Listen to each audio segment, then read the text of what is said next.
스불론은 기드론 주민과 나할롤 주민을 쫓아내지 못하였으므로 가나안 족속이 그들 중에 거주하면서 노역을 하였더라. 아멘. 오늘의 본문의 말씀을 통해서 노역을 하였더라, 노역을 하였더라라는 제목으로 함께 말씀 나누고자 합니다. 사사기 1장을 계속해서 살펴보면 비슷한 말이 계속 언급되고 있는 것을 보게 됩니다.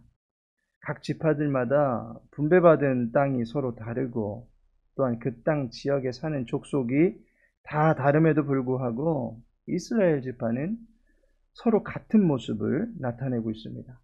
쫓아내지 못하였다라는 공통된 전적을 보고하고 있습니다. 사사기 1장에서만도 쫓아내지 못하였다라는 구문이 9번이나 언급되고 있습니다. 본문의 스불론 지파도 마찬가지 결과 보고를 하고 있습니다.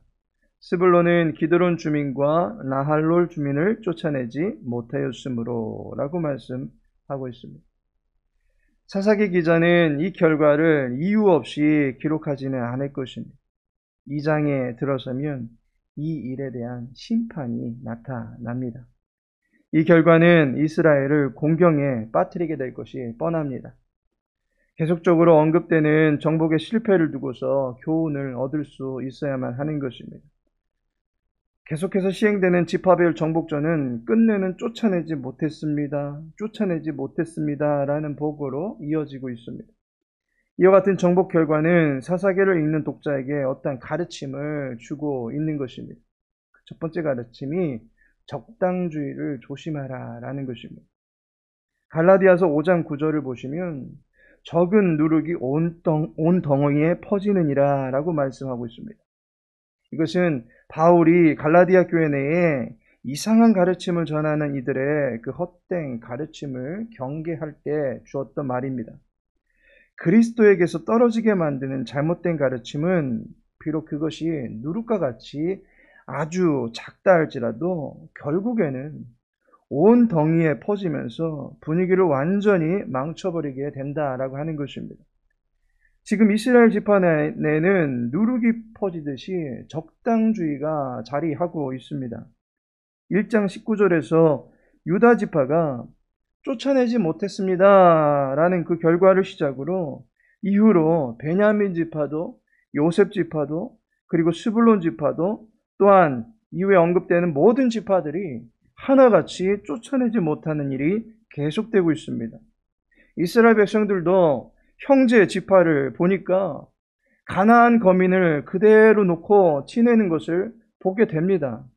이스라엘 지파가 서로 간에 성벽을 치고 담을 치고 그렇게 지냈던 것이 아닙니다. 서로 간에 왕래가 없는 것이 아닙니다. 지파 간에 왕래가 충분히 가능한 상황이었습니다. 그러할 때 각 지파별로 쫓아내지 못했다라는 소식이 점점 많아지다 보니까 시간이 가면서 크게 우려할 만한 소식이 되지 않는다라고 여기게 되는 것입니다. 모두 다 100점을 맞고 있다면 자신만 0점을 맞게 되면 부끄럽게 여기겠지만 모두들 50점씩 맞고 있다면 그 와중에 자신도 뒤떨어지는 편은 아니구나라는 적당론을 펼치게 되는 것입니다. 이러한 생각이 만연하게 되면 굳이라는 자세가 나타나게 됩니다. 이제 다들 정착해서 나름의 평화를 누리고자 하는데 굳이 나만이라고 하는 생각이 들지 않겠습니까? 더욱이 전쟁은 혼자서 할 수가 없습니다. 같이 해야 합니다. 그런데 사분오열되어지는 상황 속에서 사람들의 마음을 모으는데 굳이 힘을 기울일 필요가 있느냐라고 하는 것입니다. 그냥 이 정도면 됐지라는 아니라는 생각들로 나름대로 정복전쟁에 대한 종료를 선언하고 있는 것입니다. 옆 지파도 저렇게 지내는데 굳이 이렇게 열심 낼 건 뭐 있나 싶게 되는 것입니다. 마치 누룩이 퍼지듯이 적당주의가 이스라엘 내에 퍼지고 있다라고 하는 것을 보게 됩니다. 두 번째로는 실용주의를 경계하라라는 것입니다. 본문 하반절을 보시면 가나안 족속이 그들 중에 거주하면서 노역을 하였더라라고 말씀하고 있습니다. 가나안 족속이 스불론 지파의 땅에서 노역을 하였더라라고 말씀합니다. 노역을 하였더라라고 하는 것은 노동을 위하여, 노역을 위하여라는 말입니다. 가나안 족속을 종으로 삼아서 그들의 노동 가치를 활용하면 가나안이라고 하는 낯선 땅에서의 생활에 정착하는데 많은 도움을 얻을 수 있을 것입니다. 또한 부리는 종을 두고 있으니 얼마나 편하겠습니까?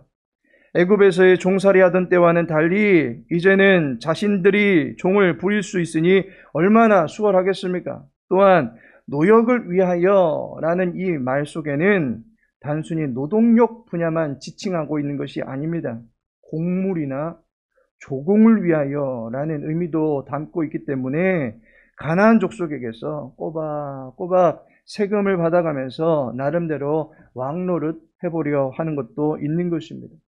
따라서 스불론이 기드론 주민과 나할론 주민을 힘의 불균형에 의해서 피치 못하게 못 쫓아낸 것이 아니라 쫓아내지 않았다라는 쪽이 더욱더 번역상 자연스럽습니다.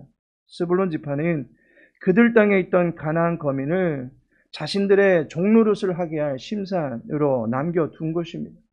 명령을 이행하기보다는 거민들을 이용하는 것이 더 합리적이고 실용적이다라고 생각한 것입니다. 그간에는 광야 생활에서는 늘 메추라기와 만나를 통해서 공개받으며 살았습니다. 하지만 이제는 가나안이라고 하는 땅에서 정착해서 살아야만 합니다. 농사를 어떻게 짓는 것인지, 과일을 어떻게 돌봐야 하는 것인지, 가축을 어떻게 어디서부터 돌봐야 되는지 가나안에 대한 정보가 하나도 없습니다. 정착 생활에 대해서 하나도 알 수가 없습니다. 그러니 현지인들의 도움이 필요하다라고 여긴 것입니다. 스불론 지파는 그들 지파 내에 있는 가나안 거민을 이용해서 그들이 농사에서 나오는 소산물을 받기도 하고 또한 그들이 갖고 있던 생존 노하우를 자신들의 땅을 돌보는 데 펼칠 수 있도록 그들을 이용코자 했던 것입니다. 미국 웨스트민스터 신학교의 교수였던 마이클 호튼 교수님께서는 결과를 놓고서 진리를 판단하려고 하는 실용주의적 신앙관을 경계하라라고 가르쳤습니다. 교인 수만 많아지면 목회 잘하는 것이고 교회 건물이 커지면 성도들이 복받은 것이다라는 논리가 바로 이러한 실용주의 사상에서 비롯된 것입니다.